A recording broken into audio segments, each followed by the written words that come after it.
Hi, my name's Jace, and I'm horrible at film analysis and writing. So today, for this video, I'm just going to be watching Iron Man and just saying stuff I like about it. I'm not going to go into a deep dive about the characters or the symbolism or anything like that. I just like shit that blows up. So I'm going to talk about it here. I'm going to stop you right there.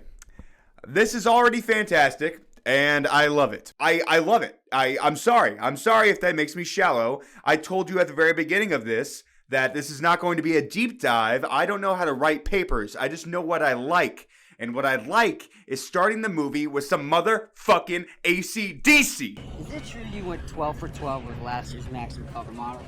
That is an excellent question. Yes and no. March and I had a scheduling conflict, but fortunately the Christmas cover was twins. I mean, we're off to a good start, right? I mean, we're already hype as hell after hearing some AC/DC. We're boys, talk about fucking and shit. Hey, we're having a good time. Surely nothing bad's gonna happen.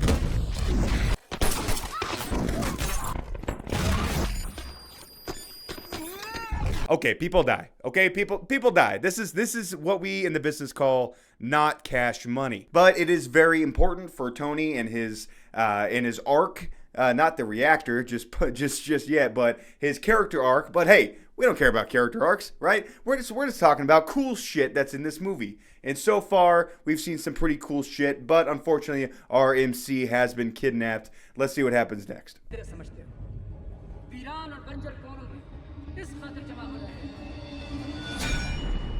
One of the best intros in a superhero movie. It does everything. Shows you that the MC is an asshole. Shows you where his priorities are. Shows you the enemies. Well, at least the early part of enemies. And let me just say, the drop of the hammer hitting metal, right? That sound of Iron Man. Great touch. Great touch. All S tier things so far.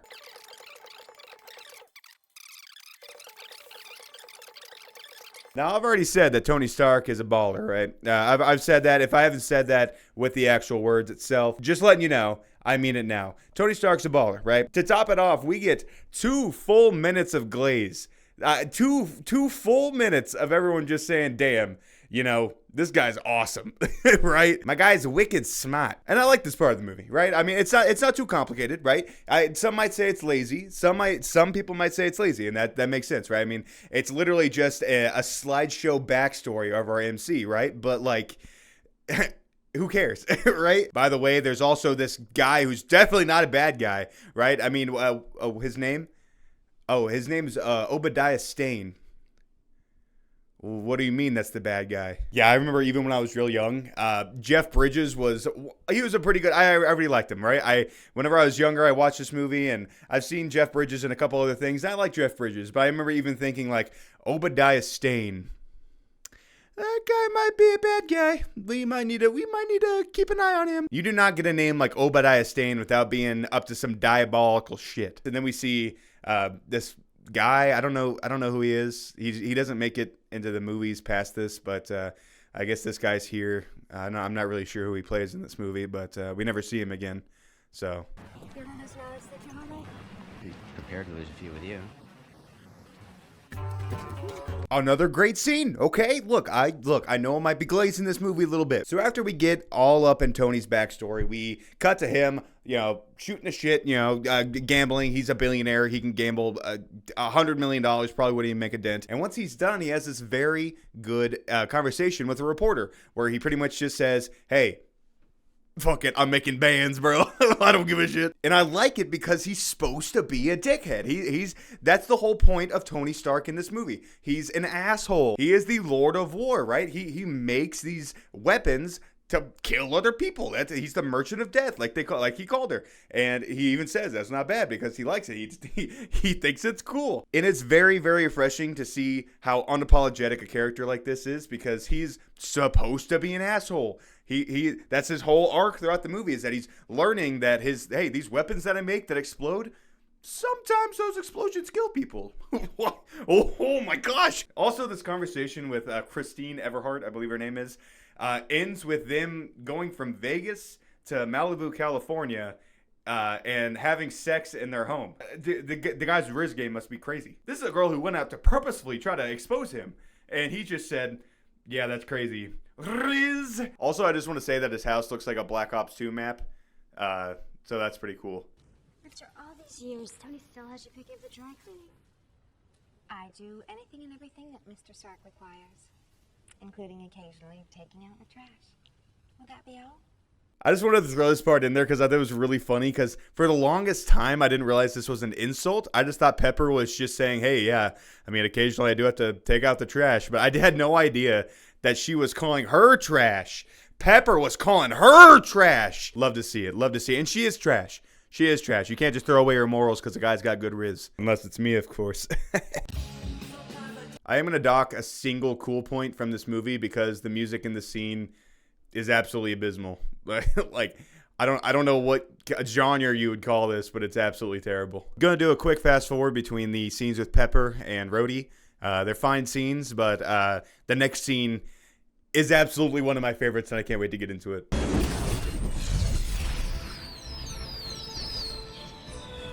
For your consideration, the Jericho.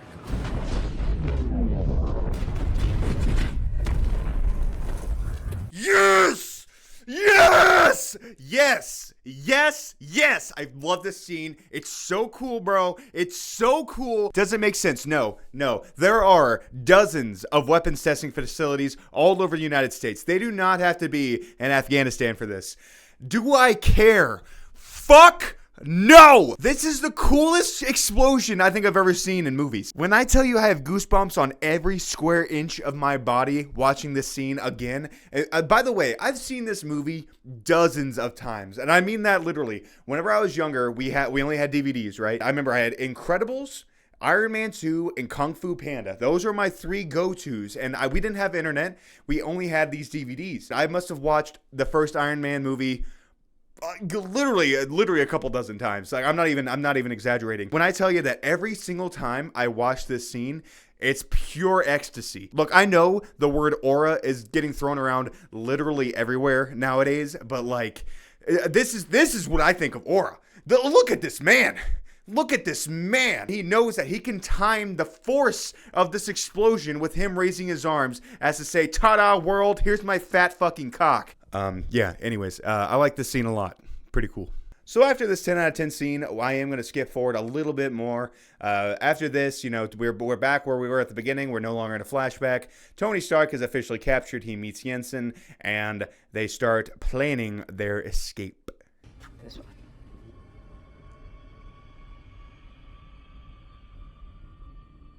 I refuse. I also thought this part was pretty cool. It's nothing really too special, not a lot of people talk about it, but Tony Stark, even at his absolute worst, was not completely selfish, right? He's obviously a selfish person, right? But he is not to the point where he will just voluntarily make a massive weapon that will obviously kill hundreds upon release.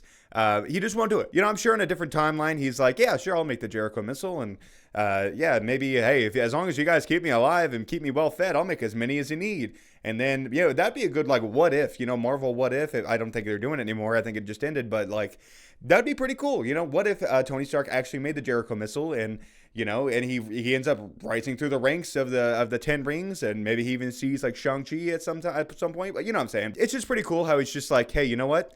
Fuck you. I'm not making shit. Suck a dick.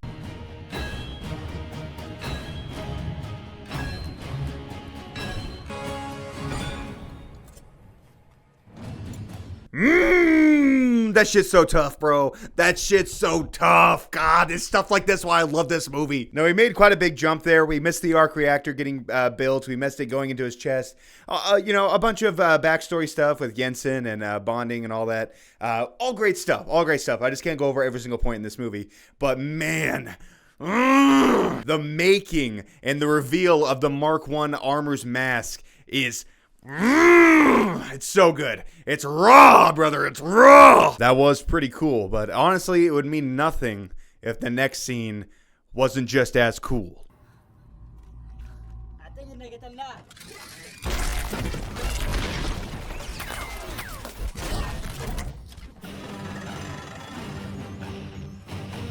Look, guys, I want to come off as real, right? I don't want to be seen as performative. But when I tell you, it's pure ecstasy to me. It is. That it is so cool. Does it make a lot of sense? Not really. There's no way a suit that size could sneak up on literally anybody. I love how they went for the slow reveal. I love how it was in action before you got to see the full thing. And I absolutely love how, to finish off the fight, you just see Iron Man smack the fucking shit out of that last guy. It's great, man. It's great. This is great. I love it. I love it.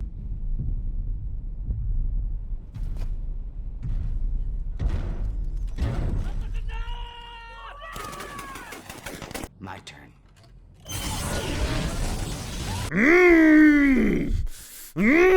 I feel like Guy Fieri in that one clip where he goes, "Oh man, that is gangster."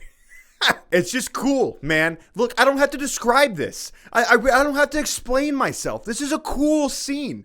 This is just cool. Every now and then, you don't need to go into big detail about it, right? You don't need to go into the character's motivations. You don't need to go into the aftermath. You don't need to go into the symbolism.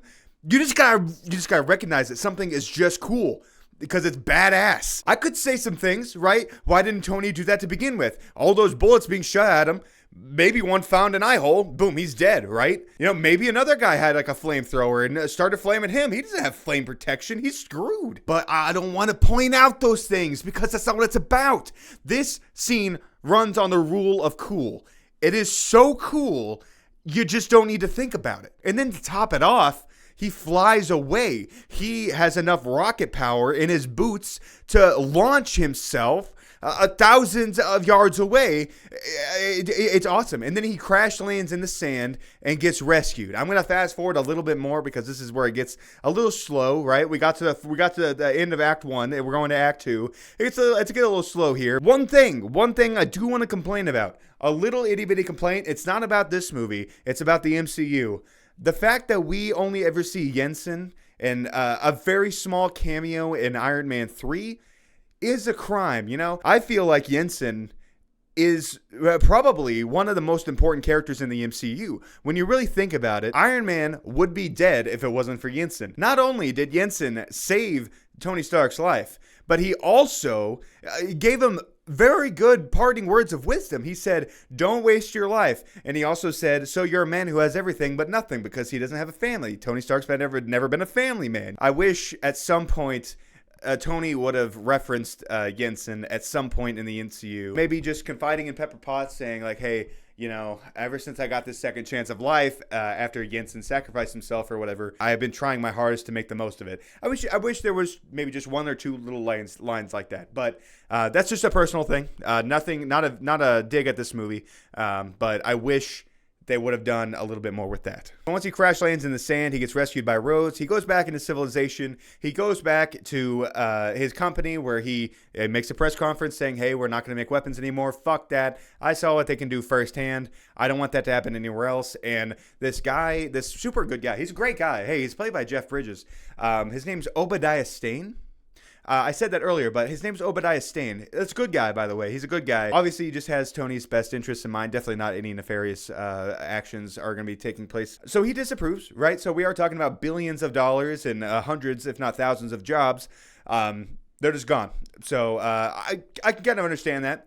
Maybe it's like a moderate thing, but I also understand Tony's motivations, so not too bad there.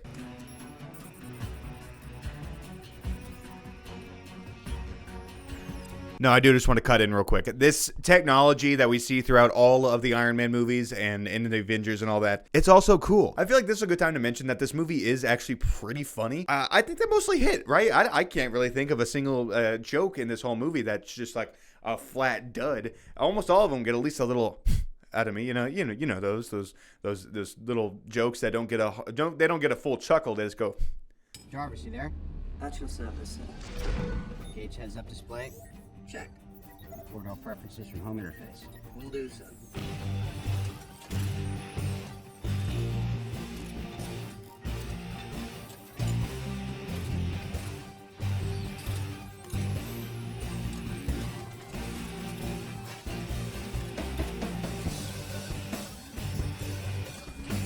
Look, man, I'm going to be real with you guys. Lean in. Come here. I want the MCU to do this more, please. One thing that is completely lost on the modern day MCU is the suit up, right? It's the suit up. This is this is one of the coolest scenes in the movie, and it's not an action scene. It's not a fight, right? It's just a suit up. This movie is for the guys, man. This movie's for the guys. Not only do you have a suit of armor, right? You have a suit of armor that is also infused with a jet. You also on top of that, it's chromed out and looking sexy. Again, I feel like it's one of those things where I don't need to explain. I don't need to make like 4 paragraphs about how this new suit is a metaphor for Tony's new outlook on life and how it's all, gleaming and chrome to signify the cleanliness he's gonna. I don't fucking care. It's just a cool suit up scene. Let me have the cool suit up scene. It's so neat.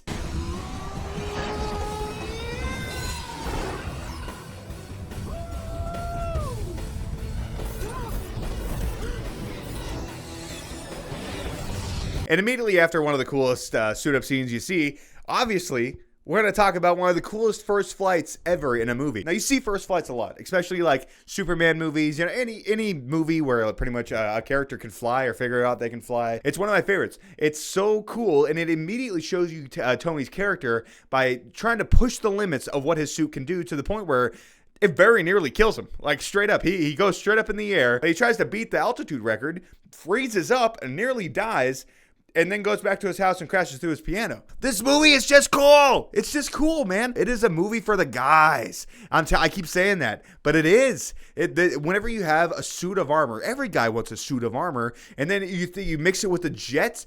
It's a recipe for success. It's so cool.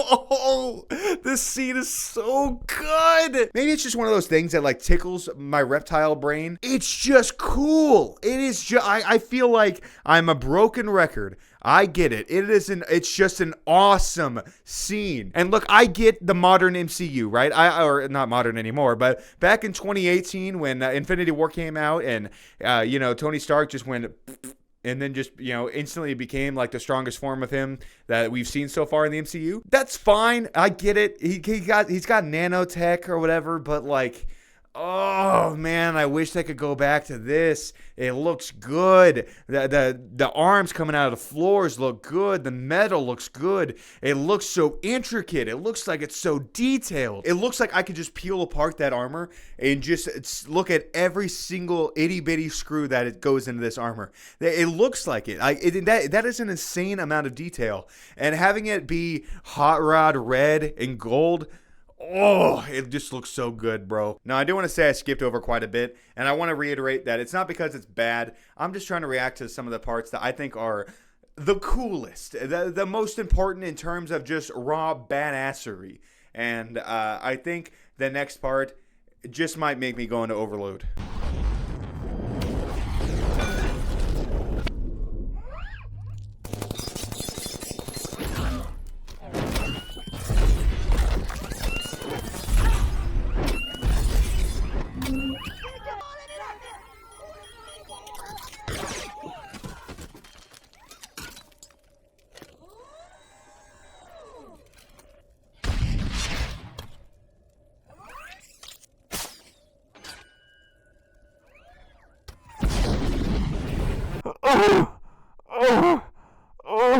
Pure perfection.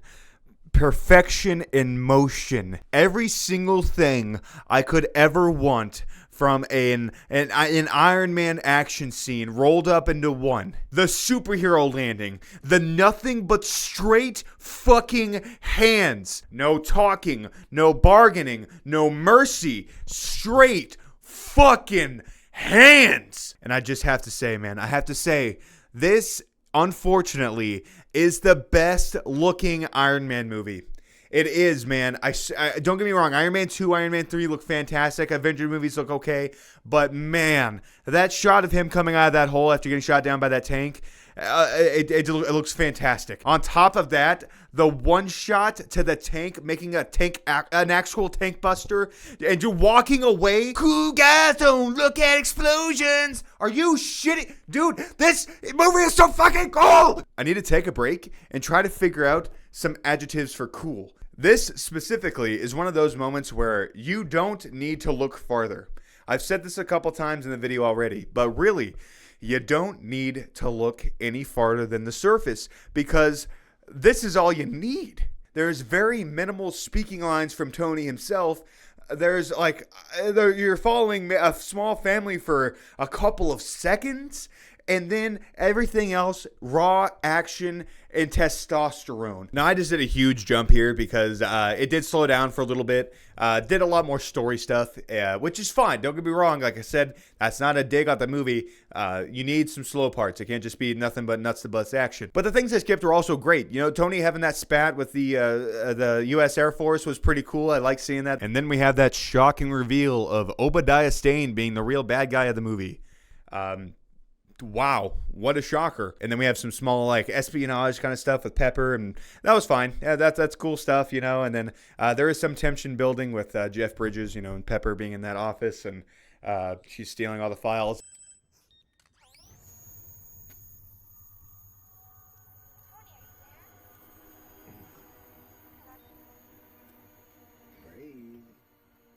By the way, wildly OP. We've never seen that before. Hey, if you're not deaf, you're screwed. Like, think about Civil War. Imagine if Tony just pulled out one of these and boom, Cap's down. Boom, Scarlet Witch is down. Boom, Black Widow's down. Falcon's down. They're all down. If you can hear, you're screwed.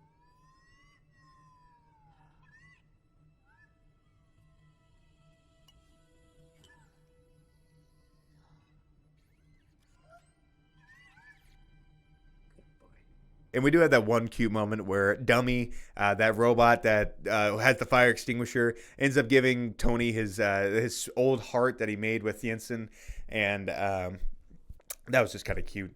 Great idea, Tony, but my suit is more advanced in every way. How'd you solve the icing problem? Icing problem? Might want to look into it. I gotta get out of this thing. I'll be right there. How the fuck did that happen? No, seriously, how did he get back? That was the thing that almost killed Tony in the first half of the film. His suit is much bigger. Obviously, it takes like a lot longer to get up to speed, but yeah, in case you're wondering, he's fine. Actually, he didn't even. It was nothing. It was a waste of time. Now, I really do like this last fight scene with Warmonger versus Iron Man, but it does kind of leave a little bit to be desired because like it just lacks that sexiness of the first couple scenes of this film because first off, this place takes place in the dark. You don't get to see like the Iron Man suit in all its glory. One thing I do really like about this fight scene though is that Iron Man, since he is on such low power, he's automatically at a handicap. Now I imagine if he did have his arc reactor, his brand new one, he could probably just take Warmonger out in like a couple of minutes. Maybe like he'd probably just get like a unibeam out his chest and like just fuck off. But I do like how it makes him crafty. It makes you know, you really start to see that not only is, you know, Tony Stark, you know, a genius in terms of just, you know, engineering genius, he's also kind of he can be a strategist if he needs to. Overall, the last fight scene just is fine. Don't get me wrong, it's not bad. It's good. If anything, it's good. But it lacks that sexiness of, you know, the prior scenes in the movie. And of course, it ends with Pepper Potts being the one to steal the kill, exploding the roof while Tony just narrowly escapes. Pretty cool scene, pretty cool way to end it. Jeff Bridges falls down, absolutely deletes the body, so there's no hardcore evidence. Tony narrowly survives. His arc reactor kicks in last second, so the metal in his blood doesn't go rip his heart to shreds. And then we cut to him actually being fully okay, no problems whatsoever, to end the movie in one of the best possible ways. Truth is,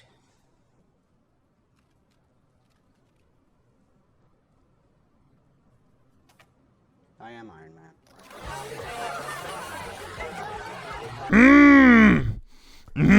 We're right back at it, brother. We're right back in peak. Just like that. Just like that. We're right back at it. The last fight scene, it was good, but, not as good as some of the other parts of the movie. But, man, that ending. Ooh, that ending. That ending got me going. It's so good. This is a great scene for a lot of reasons, and I don't want to go into them because it runs on the rule of cool. I've said it all video. It is just an awesome scene. I love how he just unzips his pants and just flops his meat on the table. Fantastic. It is a great way to end this movie. And then to top it off, on top of that, you hit him with the